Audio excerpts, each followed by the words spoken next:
Magandang araw po sa inyong lahat. Itinatanong sa Iglesia ni Cristo, hindi ba masama ang mayroong relihiyon na ay lumipat pa ng ibang relihiyon? Hindi po masama ang paglipat ng relihiyon, basta't ang paglipat po ay mula sa maling relihiyon patungo sa tamang relihiyon. Ganito po ang mababasa dito sa Galacia 1:13.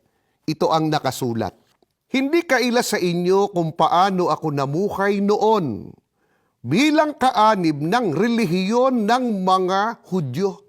Sa binasa po natin ay sinasabi ni Apostol Pablo ang dati niyang relihiyon. Ang dati niyang relihiyon ay relihiyon ng mga Hudyo, kung tawagin po ay Judaismo. Ngunit nang umalis siya noon sa dati niyang relihiyon, ay saan ba siya lumipat at nabautismuhan? Sa unang Korinto, dito po sa 12 hanggang 13, sapagkat kung paanong ang katawan ay iisa, at mayroong maraming mga sangkap at ang lahat ng mga sangkap ng katawan, bagamat marami ay iisang katawan.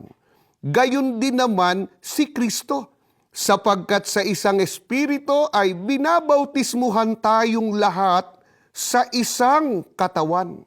Nang lumipat po ng relihiyon si Apostol Pablo, alinsunod mismo sa kanya ay binautismuhan siya sa isang katawan.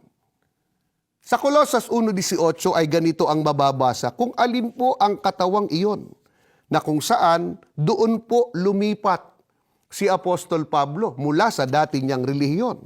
Pakinggan po natin, ito po ang nakasulat. At siya ang ulo ng katawan sa makatwid bagay ng iglesia. Alin ang iglesia na katawan? Na doon lumipat si Apostol Pablo. Ayon na rin sa kanya ay mababasa dito po sa Roma. Sa 16:16 ang ganito. Pakinggan natin, ito ang nakasulat. Magbatian kayo ng banal na halik. Lahat ng iglesia ni Kristo ay bumabati sa inyo.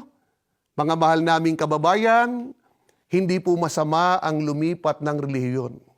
Basta't ang lilipatan po ay dito sa loob ng iglesia ni Kristo.